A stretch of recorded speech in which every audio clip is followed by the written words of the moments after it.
of the things I thought we could discuss today, Andy, Yeah. is digital transformation. Mm-hmm. We are at the Festival of Work, Yep. and in this room, every stand is trying to get you onto their tech. Yeah, that's not like everyone here is here to get you to get onto what their company is doing, right? Whether it's a learning platform, whether it's HR tech, whether it's payroll, whether it's services for businesses, everyone here is going, look at us, we can help you out, right? But the problem is, and we talk about it a lot, HR tech or any form of platform like this, which it seems like a huge mammoth move for a business. It's scary, it's worrying, you feel like you're going to stop the business from working while it happens, and that usually stops businesses considering moving when actually it's really crucial for the business to do that. To be more productive, right? Exactly, that's the thing. If you're going through a digital transformation, which I think is on the agenda for a lot of transformation boards, it's part of kind of the director's vision for the company. But it always falls down to, well, who's going to do it? And to that person, it might seem a bit overwhelming, especially when you're looking at HR, you're dealing with personal data, you know, you've got your day job as well. But actually, what we're trying to say is we're here to help and we can show you it can be easy if you take the right steps. Yeah, and that's what we thought we could talk about now, right? Because at MHR, we're very good at this, right? We talk to a lot of people about going, actually, not only is it going to make your life easier moving to us, but the process can be easier. We can help you realize how to do it. It can be risk-free, and actually you can start feeling the benefits quite quickly, and you can work with us in that relationship to do that. It doesn't need to be a headache, does it? So we're talking about migration, right? Yeah. So firstly, we should probably cover, why do people actually need to migrate?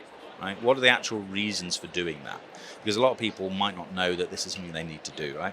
One of the things that we've done in a recent piece of research to identify that maintaining old systems can cause costs to completely rack up because you're using legacy ways of working, right?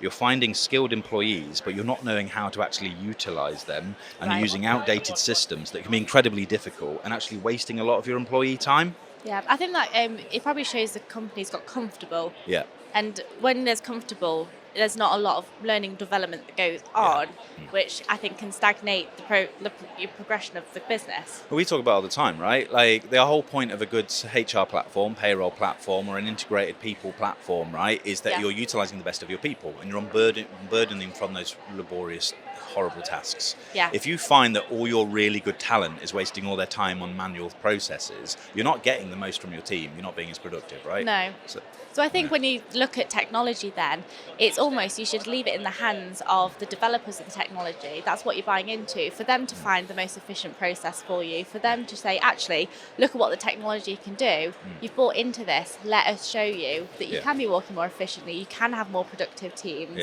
But again, it comes down to keeping your eye out on what's being developed in the market. I agree, and it also should be a business-wide discussion because you're ultimately going to impact the whole business. It's going to impact employees from every level when you try to migrate a HR platform. Yeah, definitely. And you need to start learning. You know, where are the people that we're not utilizing, and how can we? What are things that they're doing that are slowing us down that we can optimize for them? So that's one reason.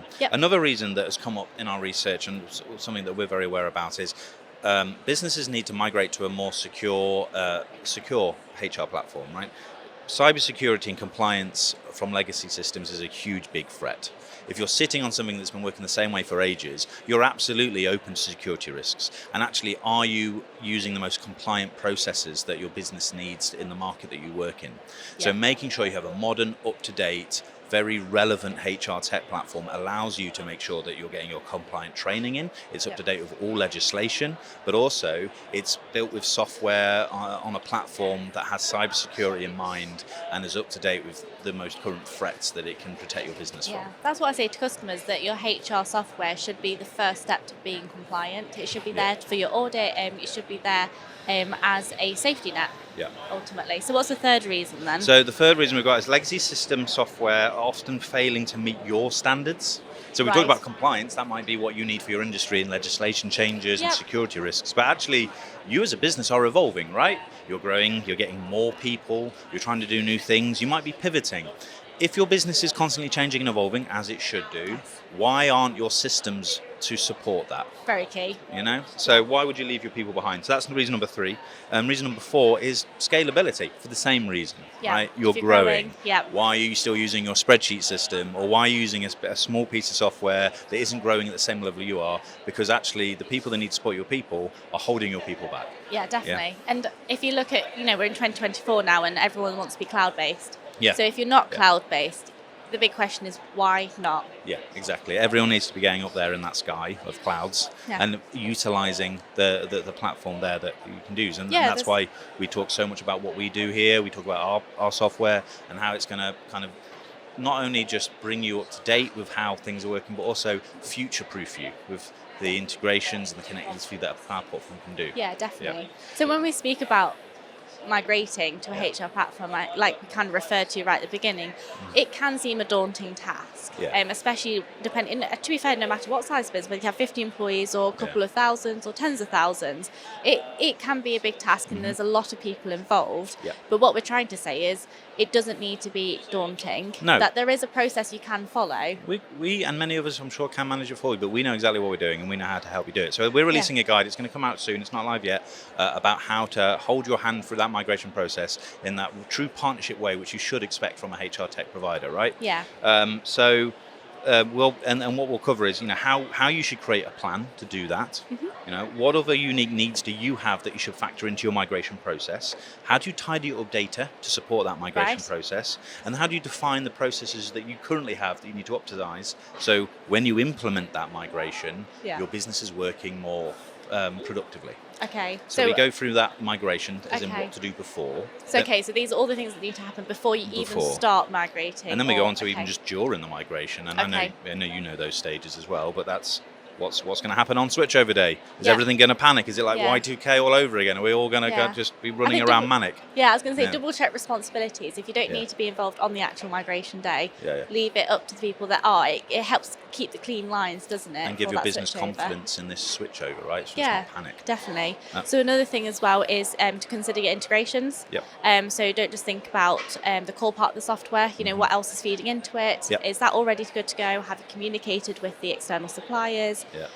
Because that can be a tripping point for some companies. And then there's switchover day. Switchover day is a biggie one, and also how you're working in parallel to run that switchover build-up process.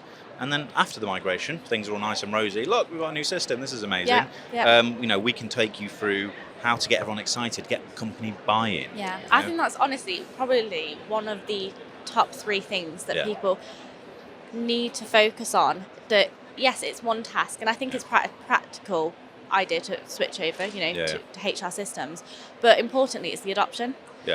Because if you've invested, a hefty amount into a new HR software, if you're not getting people excited, if you're not getting people engaged, if you're not getting the training right to get people onto the platform, there was no point investing in it. Basically, that's where it could die, really. And that's where we help, right? We make sure that you understand you can maximize the value, you can get control buy-in, and that will optimize your HR tech even more. Yes. So that's it in a nutshell. I mean, we'll keep it short and sweet, right? Because we talk about this. We're talking about this today because we're supposed to work, but we'll talk about it all the time. So keep in tune with our website. We'll have more information about migrating and HR tech there for you. Otherwise, if you haven't seen us already, come and say hello. If you're not here today, come and say hello online and find out more about how we can support HR migration. Definitely. And there's a couple of other guides that we're releasing, but this migration one I think will be quite an interesting one to read, or at least have a bit of a learning from. I think so. Very interesting topic. We'll see you soon.